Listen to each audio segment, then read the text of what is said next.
Hello friends, मैं सुजीत कुमार आज आपको गवर्नर जनरल एवं वायसराय का पार्ट 3 हम लेकर आए हैं। क्योंकि पिछले वीडियो में एलन बरो तक पढ़ा दिए थे, आज उससे आगे बताने जा रहे हैं। इससे पहले हमारे चैनल को like, share, subscribe, bell icon जरूर दबाएं और हमारे वीडियो को अंत तक जरूर देखें। तो देखिए उसके आगे आज हम लेकर आए हैं लॉर्ड विलियम बेंटिंक। देखिए, लॉर्ड विलियम बेंटिंक से एग्जाम में बहुत क्वेश्चन पूछता है। तो लॉर्ड विलियम बेंटिंक का जो शासन काल है 1828 से 35, कहाँ तक है? 1828 से 35। अब देखिए इसका जो सबसे पहला पॉइंट हम लोग को याद रखना है कि 1833 के चार्टर एक्ट द्वारा बंगाल के गवर्नर जनरल को भारत का गवर्नर जनरल बना दिया गया।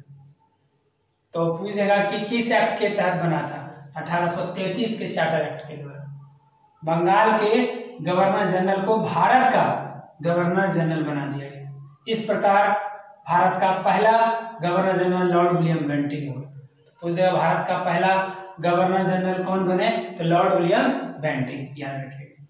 दूसरा पॉइंट याद रखना कि राजा राममोहन राय के सहयोग से बेंटिंक ने 1829 ईस्वी में सती प्रथा को अंत कर दिया। सती प्रथा को समाप्त कर दिया, क्योंकि सती प्रथा में क्या होता था? पति मर गए तो पत्नी को जिंदा जला दिया। तो जो समाज की ये बहुत बड़ी बुराई था, इसे खत्म कर दिया। तो 1829 में सती प्रथा को समाप्त कर दिया राजा राममोहन राय के सहयोग से। कौन? Lord William Bentinck. अगला, बेंटिंक ने कर्नल सलीमैन की सहायता से 1830 ईस्वी में ठगी प्रथा को समाप्त किया। याद रखिएगा, ठगी प्रथा को समाप्त कर दिया 1830 ईस्वी में बेंटिंक ने कर्नल सलीमैन की सहायता से। अगला, इसी के समय मैकाले की अनुशंसा पर अंग्रेजी को शिक्षा का माध्यम बनाया गया। ये भी इंपॉर्टेंट क्वेश्चन है, क्योंकि लॉर्ड विलियम बेंटिंक से ये सारे क्वेश्चन बहुत पूछता है, इंपॉर्टेंट क्वेश्चन है सब। तो अंग्रेजी को शिक्षा का माध्यम बनाया गया। और लास्ट लॉर्ड विलियम बेंटिंक में याद रखना है कि इसने शिशु बालिका हत्या पर भी प्रतिबंध लगाया। इसने शिशु बालिका हत्या पर भी प्रतिबंध लगाया। कौन? Lord William Bentinck. तो लॉर्ड विलियम बेंटिंक का 1828 से 35, याद रखिए। आगे देखिए, लॉर्ड हार्डिंग का 1844 से 48। यार के पहला क्वेश्चन इसमें है, प्रथम आंग्ल सिख युद्ध हुआ था 1845 से 46। 1845 से 46 एक साल। तो यह प्रथम आंग्ल सिख युद्ध जो है वह लॉर्ड हार्डिंग के समय हुआ था। और इसका सबसे फेमस क्वेश्चन है, इसने नरबली प्रथा पर प्रतिबंध लगाया।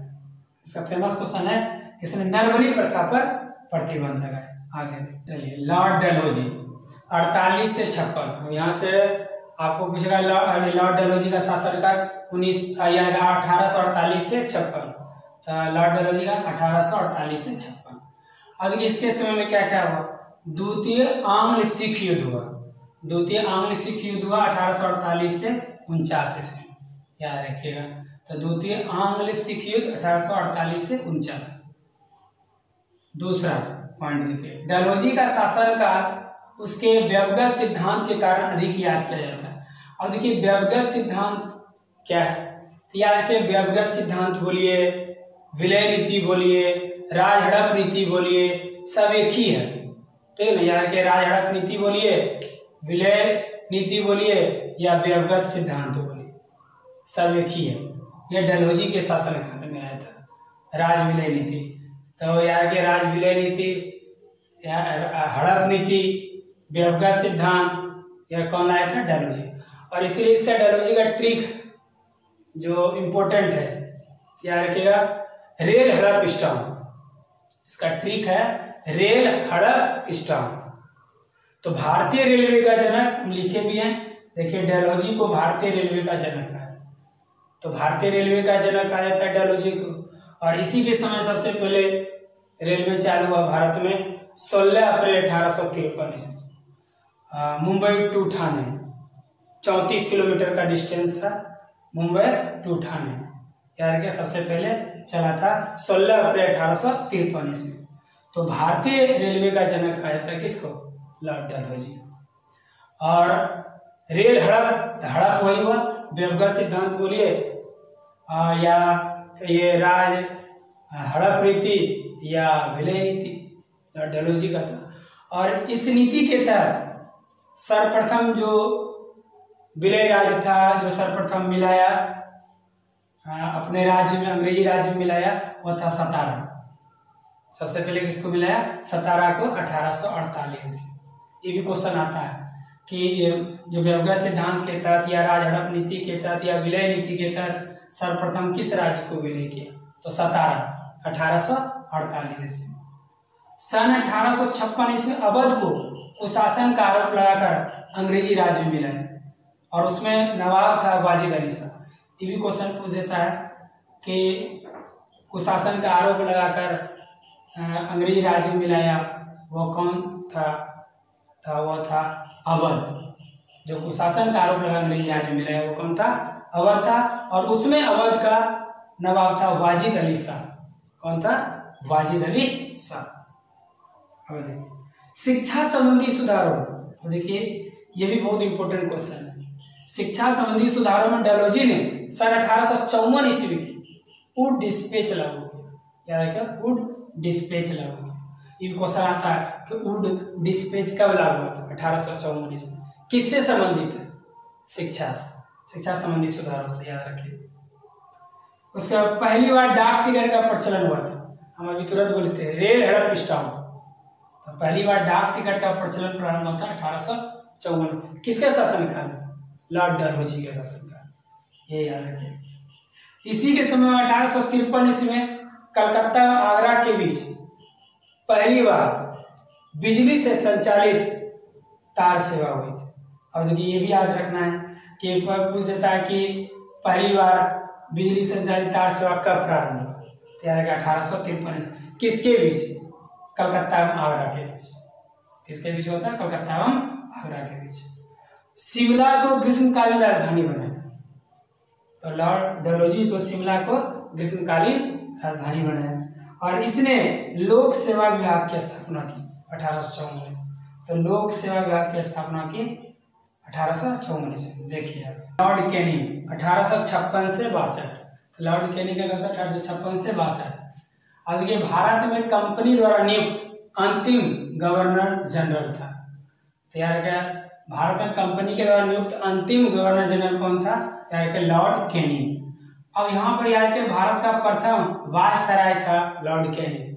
1858 के एक्ट के तहत, ये भी क्वेश्चन आता है किस एक्ट के तहत? तो 1858 के एक्ट के तहत भारत का प्रथम वायसराय था लॉर्ड कैनिंग। इसके समय में 1861 ईस्वी में उच्च न्यायालय अधिनियम बनाया गया। याद रखिएगा, इसके समय में 1861 में उच्च न्यायालय अधिनियम बनाया गया, याद रखिएगा। और कलकत्ता, मद्रास था मुंबई में एक एक उच्च न्यायालय की स्थापना हुई। याद रखिएगा 1862 ईस्वी। याद रखिएगा 1862 में तीनों हुआ, कलकत्ता, मद्रास, मुंबई, एक एक उच्च न्यायालय की स्थापना हुआ 1862 ईस्वी। सबसे फेमस क्या है लॉर्ड कैनिंग का? 1857 का विद्रोह। ये बहुत फेमस क्वेश्चन है। वो देता है 1857 का विद्रोह किसके समय हुआ था? लॉर्ड कैनिंग के समय। याद रखें। इसके समय 1856 ईस्वी में विधवा पुनर्विवाह अधिनियम लागू हुआ। तो 1856 ईस्वी में विधवा पुनर्विवाह अधिनियम लागू हुआ, याद रखें, लॉर्ड कैनिंग के समय। याद रखिएगा। तो पूछेगा कि किसके समय हुआ 1856 ईस्वी में विधवा पुनर्विवाह अधिनियम? याद रखें, लॉर्ड कैनिंग के समय।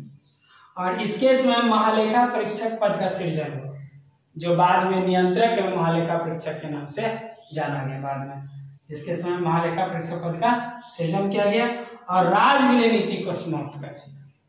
याद रखिएगा, राज विलय नीति को समाप्त कर दिया। तो पूछेगा राज विलय नीति को समाप्त किसने किया? तो याद रखिएगा लॉर्ड कैनिंग, क्योंकि विलय नीति लाया था लॉर्ड डलहौजी, लेकिन विलय नीति को समाप्त किया था कौन?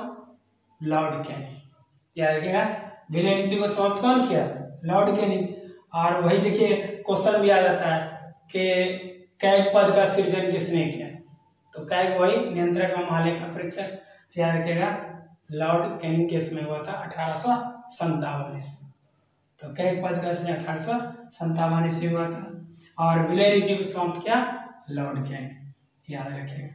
तो आज का जो मेरा था गवर्नर जनरल एवं वायसराय मेरा कंप्लीट हुआ। और हमारे चैनल से आप जुड़े रहिए और हमारे चैनल को like share subscribe bell icon जरूर दबाएं। नेक्स्ट वीडियो फिर हम लेकर आएंगे। थैंक्स।